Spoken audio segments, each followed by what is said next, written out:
Did the northern kingdom and southern kingdom of Israel somehow get reunited by happenstance when the Babylonians overtook the Assyrians? There is no record of this.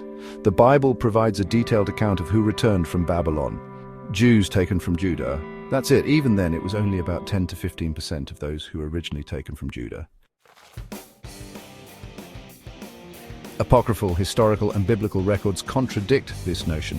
Biblically, this hypothetical reunion of all the Jews by virtue of Babylon overtaking Assyria also raises questions for Hosea chapter 1 verse 11, which states, "Then shall the children of Judah and the children of Israel be gathered together and appoint themselves one head, and they shall come up out of the land. For great shall be the day of Jezreel." When did this ever occur? Since it didn't occur in history, how does this fact affect currently held views of end-time events? In 2 Kings chapter 18 verse 11, the Bible says, "The king of Assyria carried Israel away captive to Assyria, and put them in Hala, and by the Habor, the river of Gozan, and in the cities of the Medes." These places are located in today's northern Iraq or northwest Iran, called Kurdistan.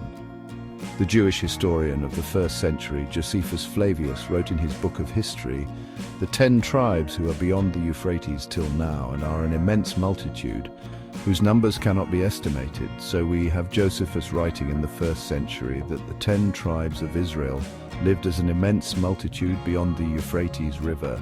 How can they be an immense multitude far from the Jews who returned 500 years earlier? When people today teach that they were all somehow amalgamated together and came back as one from Babylon to rebuild the temple. Archaeologically, the Behistun rock near the town of Kermanshah on the western frontiers of Media has a long message inscribed on it from Darius Hystaspes, also known as Darius the Great.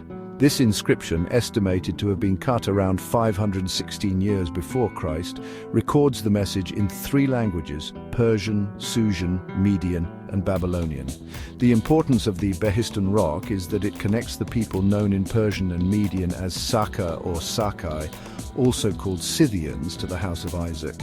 As Sir Henry Rawlinson, the translator of the stone, himself stated, "We have reasonable grounds for regarding the Gimri or Cimmerians, who first appeared on the confines of Assyria and Media in the 7th century before Christ, and the Sakai of the Behistun rock nearly 2 centuries later, as identical with Israel." Oddly, there are Christians who actually believe in this easily disproven theory.